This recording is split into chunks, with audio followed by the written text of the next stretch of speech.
Just to make that clear, we're not talking about the cartoon character or the movie character, the Wolverine. We're talking about the animal today.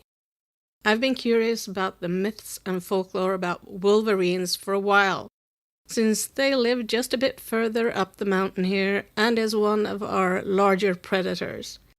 So when my friend Jonquil asked me to write about them, I couldn't resist, and now I'm making a video about them too. Let's start with some facts about the wolverine.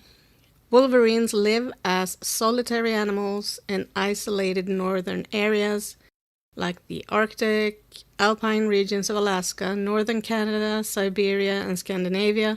They're also native to Russia and the Baltic countries. The wolverine is an opportunist and eats mostly carrion small animals, the eggs of ground-nesting birds and berries. On occasion, it also kills sheep and reindeer.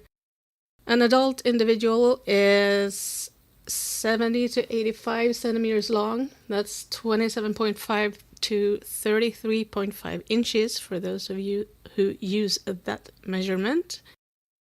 With the addition of a tail that's 15 to 25 centimeters or 5.9 to 9.8 inches. The female weighs on average 8 to 12 kilograms or 17.6 to 26.4 pounds, and the male 12 to 18 kilograms or 26.4 to 36.7 pounds. It has a long, thick coat that's dark brown, almost black, with a lighter band along the side of the body and on its forehead. It has large feet in relation to its body size, which are well suited to moving and digging in the snow. The 5 toes have claws that make it a good climber. The wolverine has excellent hearing and a sense of smell, but the vision is poorly developed. It's generally shy of humans and usually stays away from populated areas. In many areas, it's been decimated by hunting and is therefore a protected species in many countries. In Norway, however, there's still some hunting going on by license from the government if the sheep or reindeer owners feel threatened, and I don't like their methods. Sometimes they actually go into the den during the winter and kill off both the cubs and the mother. That pisses me off.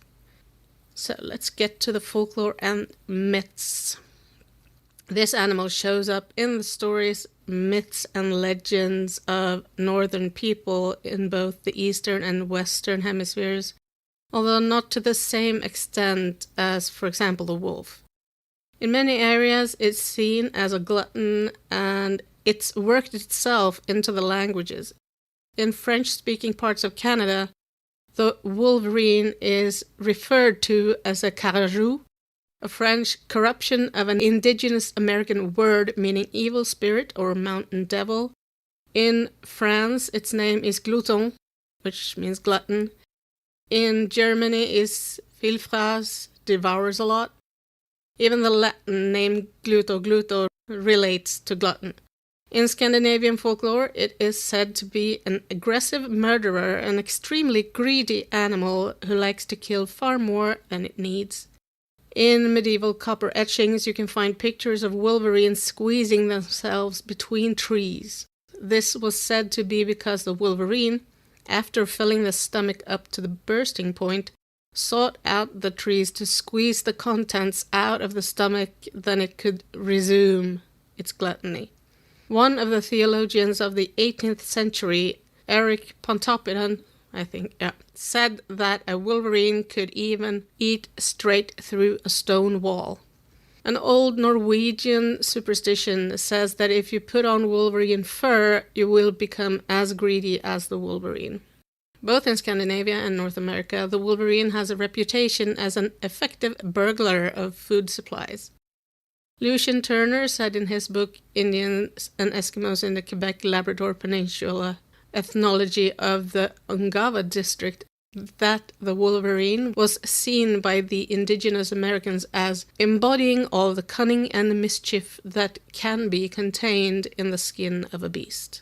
It's known as a ferocious and aggressive animal And here in Scandinavia, they say that even the bear will turn away if faced with a wolverine.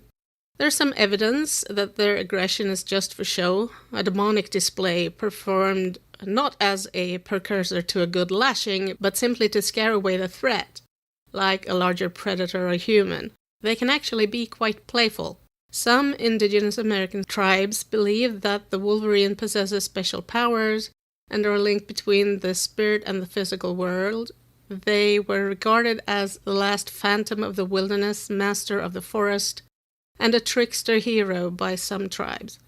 Also, in at least one Innu myth, it is the creator of the world. One folklore that has made itself into the modern world is...